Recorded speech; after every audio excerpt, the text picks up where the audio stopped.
Welcome to Telling Tales, the place to get your fiction fix. In each episode we'll have a story for you. Maybe you'll find yourself in a far-flung corner of the world, or deep in the French countryside, or even on the banks of the River Tyne. We'll take you to places where the past and the present merge. Rocks talk, and curry can kill you. Sometimes funny, sometimes dark, but always entertaining. Welcome to Telling Tales.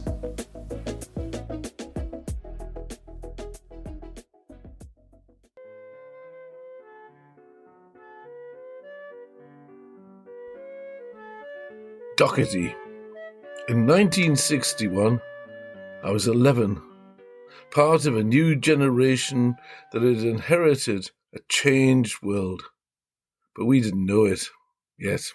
Our parents who'd fought a war for us.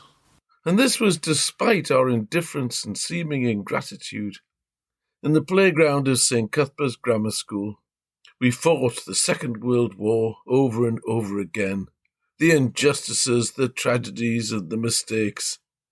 In that fermenting soup of seething teenage anxieties came John Paul Docherty, the rottweiler of our school. He was the cruel prisoner of war camp commandant we'd all seen in the movies. He strutted around arrogant and confident that all who saw him feared him. His was the power of life and death. He was the same as all the other bullies that had policed the schoolyards of Europe before the war. We first-year boys were cannon fodder in his grandiose plans. He rarely attended lessons, but was always hanging around, living off the dinner money of the other boys and scrounging cigarettes from the teachers. Docherty was taller and broader than any other pupil. He had hands like shovels and the IQ of a sprout. Despite his size, his grey school uniform hung loosely around his body. It had become worn and shabby long before his elder brothers handed it down to him. It was the curse of large, poor Catholic families and of being the youngest child.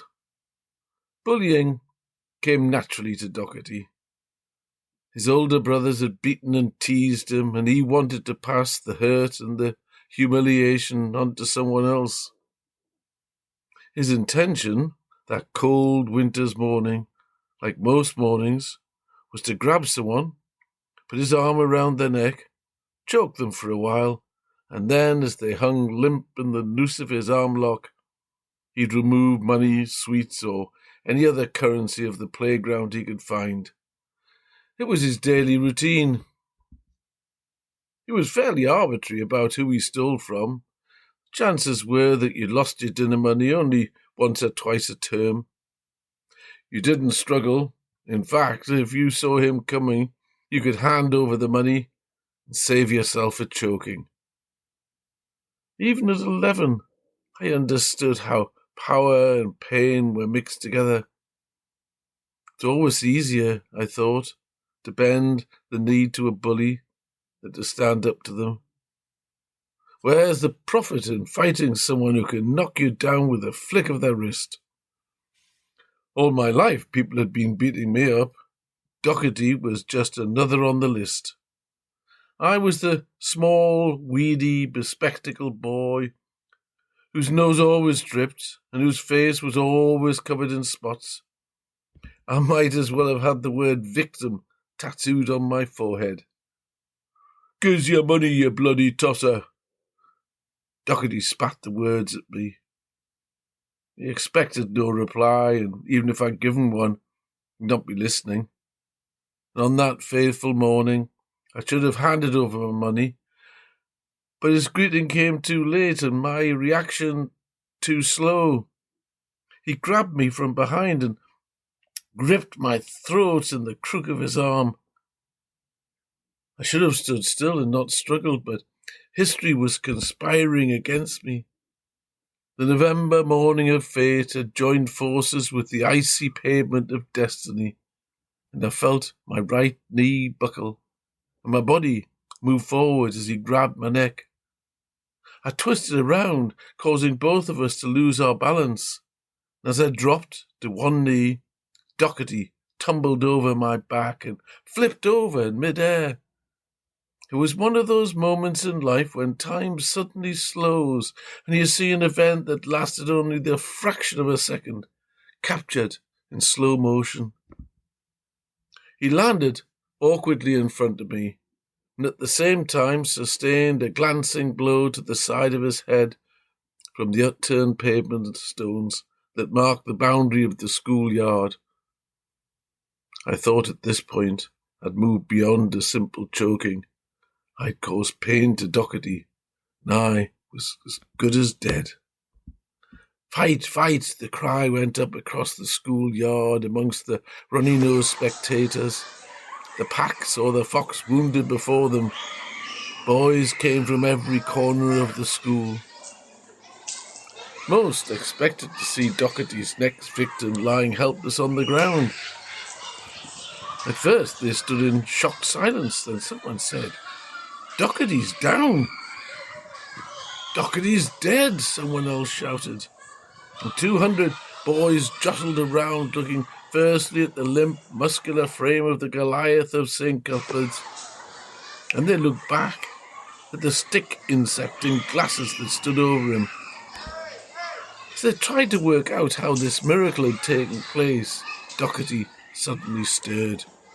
The first ranks jumped back, to be pushed forward again by those behind trying to see what was going on. Docherty looked up at me, trying to make sense of what had just happened. His expression changed from confusion to rage and then to the bemused face of a small child, unable to understand the pain. A small trickle of crimson blood ran down the side of his face. He brushed it off with the torn cuff of his shirt, spreading the blood into a red smear across his cheek. Eventually, a small thought grew in his befuddled mind. Then it grew into a larger thought, and then he looked back up at me and said. The crowd suddenly fell silent as the headmaster pushed his way through. "My office now, boy," shouted Father Casti. Father Casti was dressed in the long black robes of a senior priest. He appeared to glide rather than walk across the playground. His normal grey pallor was spattered with throbbing blue veins that crisscrossed his forehead. He had seen the fracas from his office window. He saw his moment had arrived. This was his chance to put Docherty in his place and re-establish his authority over the playground. "You two, my office, now," he repeated. With a small wave of his hand, he summoned 4 sixth form prefects to pick up Docherty and frog-march him to his study. The prefects in their distinctive black blazers were the Gestapo in Father Casti's Third Reich, and so the hierarchy of terror had been established. Father Casti knew, because 40 years of teaching him had told him, that once Docherty had lost face in front of the entire school, especially the hands of someone half his size and weight, he'd not give him any more trouble, as long as he quickly asserted his control, and a caning for Docherty would seal his fate. Troublemaker would be broken. Now I hoped that in the confusion I'd slipped through the net and merged back into the crowd, but then I suddenly felt a sharp pain. as Father Casti grabbed my ear. He dragged me along behind him as he followed the shabby figure of Docherty, flanked by the prefects.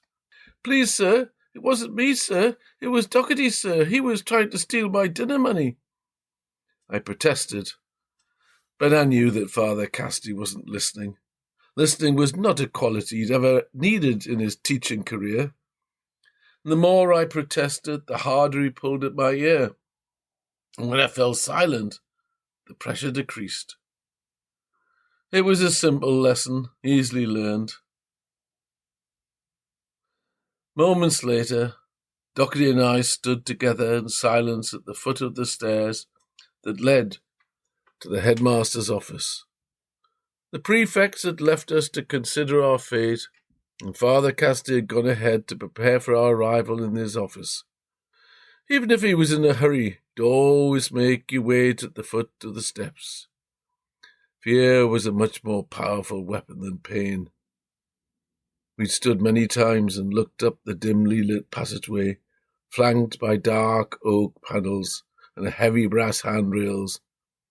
Both of us were resigned to our fate. "No thanks," I said. "Better put them away. Somebody will see us, and then you'd be in more shit than you are already." "Okay," Docherty said. "Sorry. Anyway, I didn't do anything. Cassidy's always had it in for me. I had 4 brothers in the school before me, and all of them got in the neck from Cassidy. Doesn't like our family. Picks on us." Docherty's brothers were legends in the school. The tales of their fights, not just with other pupils, but with the teachers, were often told to us smaller boys as we huddled like penguins in the corner of the schoolyard. He held his hand out to me, and I shook it as firmly as I could. Now, Docherty had no great affection for me, but we both knew who the real enemy was. And in that silent moment, we buried our differences. Then, with our heads bowed, we climbed together the 13 steps to Father Casti's office. The staircase had taken us into the oldest part of the school. It was an Edwardian house that was home to a number of priests who taught at St. Cuthbert's. The main lounge that overlooked the schoolyard had been converted into his office. It had a large fireplace over which hung an impressive collection of instruments of torture that every pupil knew and feared. The very sight of them would send a cold shiver through the heart of the toughest of the playground recidivists. Now, Father Casti was a man who took cruelty to young boys seriously. He was a seasoned professional punisher. He seemed to look both of us in the eye at the same time, and we were mesmerized as he turned his head towards the mantelpiece and the collection of canes that were displayed like dueling swords. They ranged in thickness from a stout, rigid stick to a thin willow wand. He'd turned these simple pieces of wood into a series of painful beatings of devastating impact, ranging from the uncomfortable sting of a wasp to the equivalent of a branding iron on your bare flesh. He reasoned, if each beating were the same, where was the deterrent factor? Once you'd crossed that pain threshold, you'd know what to expect, and your fear would be diminished. Father Casti was not about to let that happen in his school. He pointed to the leather Chesterfield that stood in front of the fireplace, and with heads bowed, we shuffled across the floor and stood in front of the settee, unable to keep our eyes from looking up at the canes displayed over the fireplace. My stomach tightened. I could feel the perspiration running down my back. The room had a strange, musty stench of 1,000 frightened small boys who had stood like me before this prince of darkness. His black robes and bucolic expression seemed to us to represent not God, but the devil himself. Father Casti stood in silence for a moment and considered his choices. He could vary the punishment by simply choosing a different cane to the last one used. He could then change the point of impact. If every stroke was delivered to the same spot each time, then the pain would be greater. But the method he saved for special occasions like this was his speciality, the whiplash, and he took down the thin willow wand. He told Docherty and I to bend over the back of the Chesterfield together. We both realized at that moment that what he was about to do was something that had never been attempted before, a tandem whiplash. A tricky manoeuvre only for the extremely skilled. If it was not executed exactly right, then one or both of the victims would get off lightly. That was not the idea. What Father Casti wanted for us was not only to be punished, but to share the humiliation as well. He drew back his arm, lifting the cane, brandishing it like a rapier, swirling it above his head. He then brought it down on our backsides with pinpoint accuracy. But at the precise moment the cane was a fraction of an inch away from impact, he pulled it back, and the thin willow wand cracked and whiplashed back, striking both of us on the return with a terrifying speed and a searing pain that took our breath away and caused us both to cry out. And as each stroke rained down on us and our bodies spasmed in fear and pain, I looked across at Docherty and saw the agony written across his face and the terror in his eyes. I reached over and gently squeezed his hand. He looked back up, the tears streaming down his face.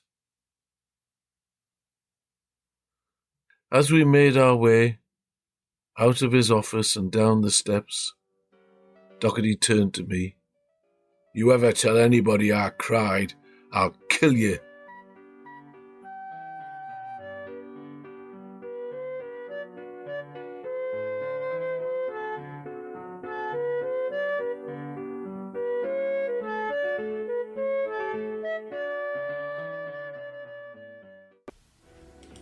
Welcome to Telling Tales, the place to get your fiction fix. In each episode we'll have a story for you. Maybe you'll find yourself in a far-flung corner of the world, or deep in the French countryside, or even on the banks of the River Tyne. We'll take you to places where the past and the present merge. Rocks talk, and a curry can kill you. Sometimes funny, sometimes dark, but always entertaining. Welcome to Telling Tales.